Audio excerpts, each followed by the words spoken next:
Buongiorno, bentrovati a questo nuovo filmato. Si tratta di un esercizio d'esame del 5 settembre 2017. Il pezzo lo vedete qui, è un pezzo abbastanza semplice, fatto da un parallelepipedo, la base, e da un cilindro con un foro. Ha un po' di lavorazioni, una volta terminato, comprendenti smussi, raccordi e un altro foro. Lo costruiamo con Inventor 2025 in italiano. Questo disegno è disponibile, questa tavola è disponibile per gli abbonati, basta richiederla, e la facciamo con un video diviso a metà, quindi andiamo ad aprire un file di parte.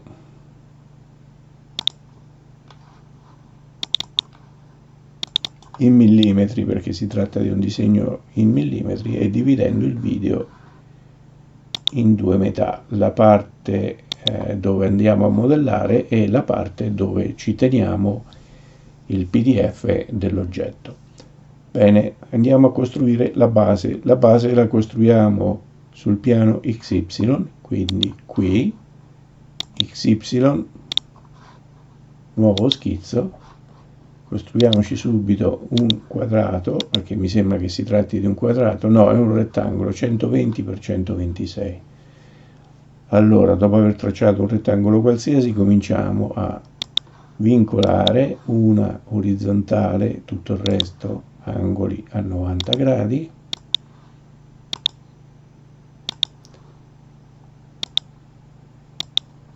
Mettiamo le quote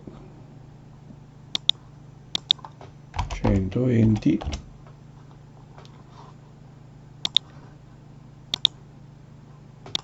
(126), posizioniamolo, mancano solo due quote necessarie, la posizione, allineando i punti medi con l'origine, quindi questo con il punto centrale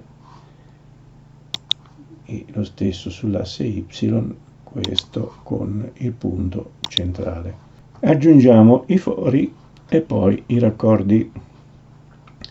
Allora, per fare i fori facciamo 4 cerchi.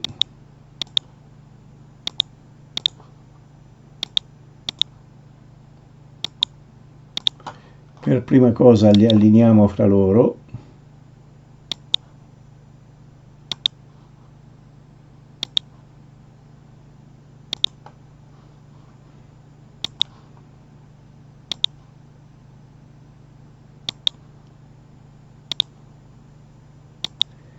Come seconda operazione li rendiamo tutti di diametro uguale.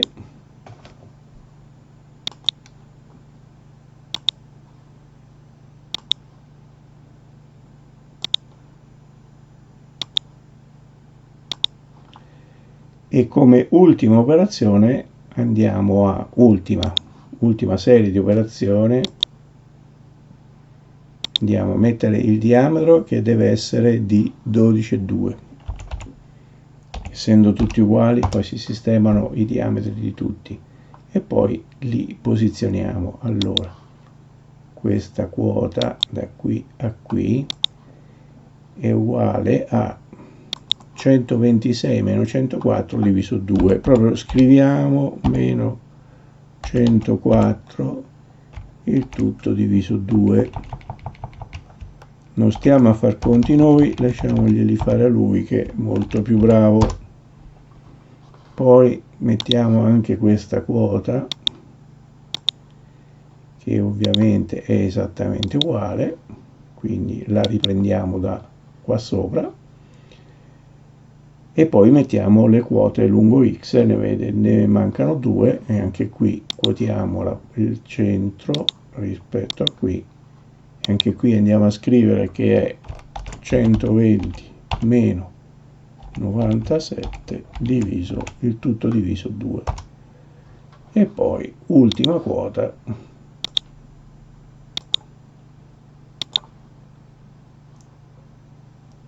esattamente questa. Completamente vincolati anche i 4 fori, mettiamo anche i 4 raggi undici. Normalmente questi raggi io li metto dopo, ma può essere un'idea qui far tutto, ci risparmia passaggi, complica un po' la prima estrusione, il primo schizzo, e direi che a questo punto possiamo tranquillamente andare ad estrudere il nostro oggetto fine. Estrudi di quanto? 20. Allora, è finito di qua, 20, quindi già forato, ok. Qui ingrandendo si vede una doppia linea, ma è dovuto alla presenza, si vede meglio nella sezione, di questo smusso, che potremmo anche andare a fare, perché è uno smusso tra l'altro quotato qui di 1 per 45 gradi. Quindi andiamo a farlo subito, 1 lungo tutto il perimetro, ok, applica, annulla, e quindi anche questa lavorazione è fatta. Passiamo al cilindro cavo all'interno. Per farlo andiamo a fare lo schizzo qui, creiamo 2 cerchi, adesso li dimensioniamo, il cerchio esterno è di 100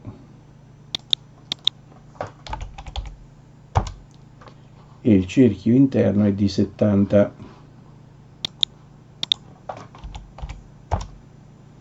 Poi li rendiamo concentrici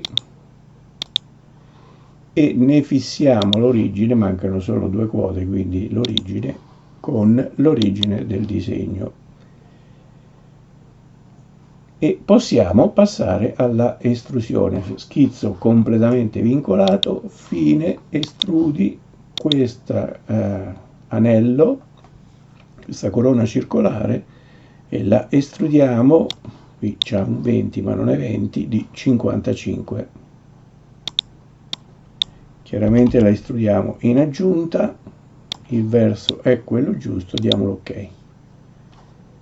Qui c'è rimasto da raccordare, facciamolo subito.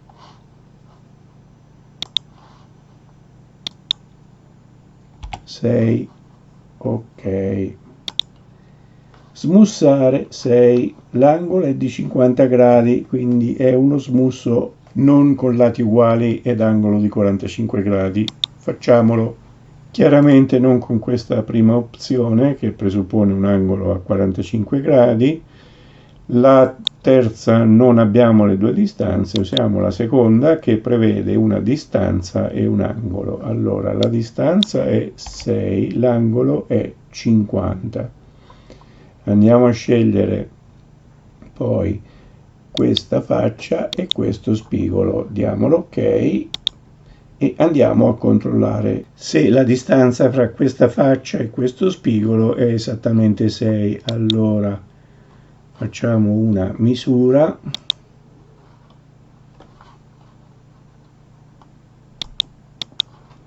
tra questa faccia e questo spigolo e andiamo a leggere il delta z, che è 6. Questo vuol dire che abbiamo fatto esattamente questo smusso di profondità 6 e angolo di 50 gradi. Ci rimane da fare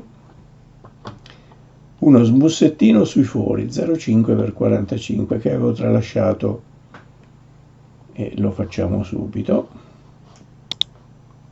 Quindi in realtà la base non era del tutto finita, quindi qui smusso, questa volta è di 45 gradi, possiamo usare questo, 0,5, 1, 2, 3, 4, applica, annulla il foro. Il foro è sul lato più lungo, 120, più corto, 120. Quindi dovrebbe essere su questo lato qui. fatemi misurare, no, questo è 126, quindi è su questa faccia qui. Quindi abbiamo bisogno del piano XZ, sul quale piano XZ andiamo ad avviare uno schizzo, tagliamo il piano di schizzo, costruiamo il nostro cerchio, ok, lo fa vedere, scusate, una ritraccia del foro dietro.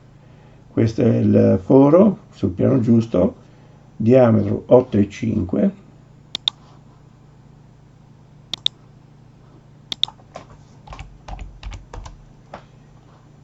distanza 20 dalla faccia superiore,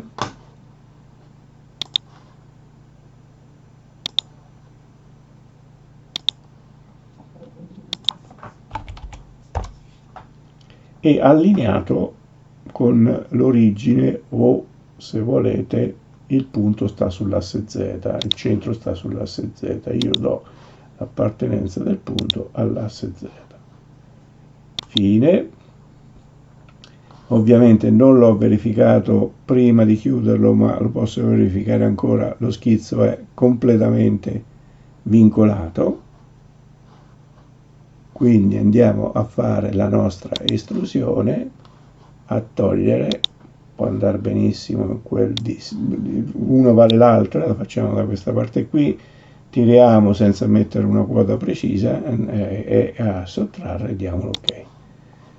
L'oggetto dovrebbe essere terminato. Adesso facciamo un rapido controllo per vedere di aver messo tutte le lavorazioni. Questo c'è, questo l'abbiamo fatto, il raggio 6 c'è, queste le abbiamo usate, diametro 100, diametro 70, raggio 11 c'è, 12 e 2, 20, 1 per 45, 0,5 sui fori, fatto, l'oggetto è terminato. A questo punto, prima di salutarvi e darvi l'appuntamento al prossimo filmato, lasciatemi solo dire che se il vostro oggetto che avete modellato permette la costruzione di questo stesso disegno, quindi prendete l'oggetto e fate la messa in tavola secondo lo stesso metodo, delle stesse viste e mettendo le stesse quote, vi risultano completamente identiche a quello che leggete qui, vuol dire che lo avete fatto correttamente. Quindi è inutile che io faccia questo esercizio, però vi consiglio di farlo, come consiglio di fare questa operazione a tutti i miei allievi, per essere sicuri che l'esame che hanno portato a termine sia un esame che possa avere successo, cioè che il modello solido sia stato costruito correttamente. Non mi rimane che augurarvi buon lavoro, darvi appuntamento al prossimo filmato e come sempre vi invito, se non lo avete ancora fatto, ad iscrivervi al canale.